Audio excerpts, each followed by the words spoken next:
aménagement hydro-agricole a été entrepris par la SCP à la fin des années 80, à la demande du Conseil général de Vaucluse, actionnaire aujourd'hui de la SCP, mais pas à cette époque-là d'ailleurs, et on voit là encore combien aujourd'hui cette mutualisation est nécessaire pour arriver à concrétiser nos projets.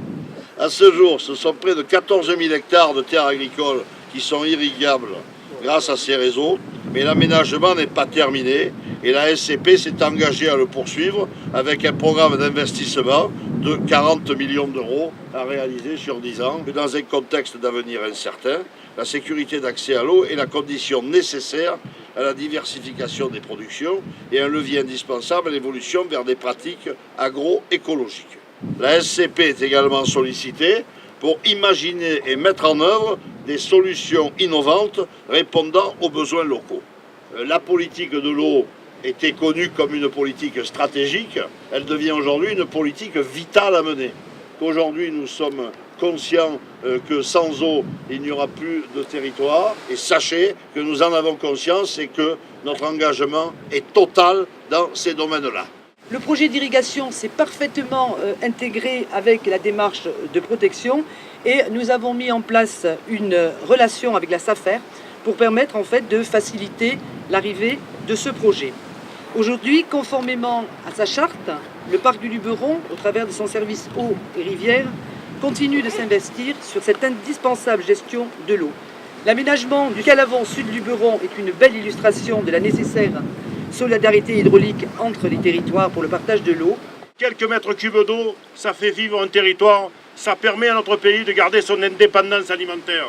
Donc il est grand temps que dans ce pays, on mène une politique de renforcement, de développement d'irrigation ici sur ce territoire, mais aussi dans d'autres territoires sur cette région. Nous devons utiliser tous les moyens qui existent aujourd'hui en termes de modernité pour répondre aux triples défis que nous sommes confrontés, c'est-à-dire c'est l'adaptation au changement climatique, c'est-à-dire à la réponse des consommateurs et des citoyens, et c'est de faire quand même, permettez-moi, vivre les acteurs de ce territoire que sont les agriculteurs. Notre responsabilité à nous, il est de préparer pour les générations qui sont derrière nous un avenir qui permette à nos territoires de vivre, à notre économie française de reprendre sa place et à notre agriculture de pouvoir exprimer le potentiel de nos terroirs et de compétences de nos agriculteurs.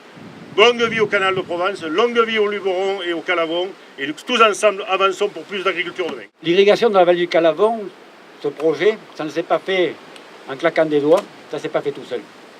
On est dans les années 50, tous les paysans n'y croyaient pas, certains n'en ressentaient même pas la nécessité. Nous avions depuis le début de cette aventure tout essayé, tout fait, et tous ont donné leur coup de pioche. Les travaux allaient enfin pouvoir commencer.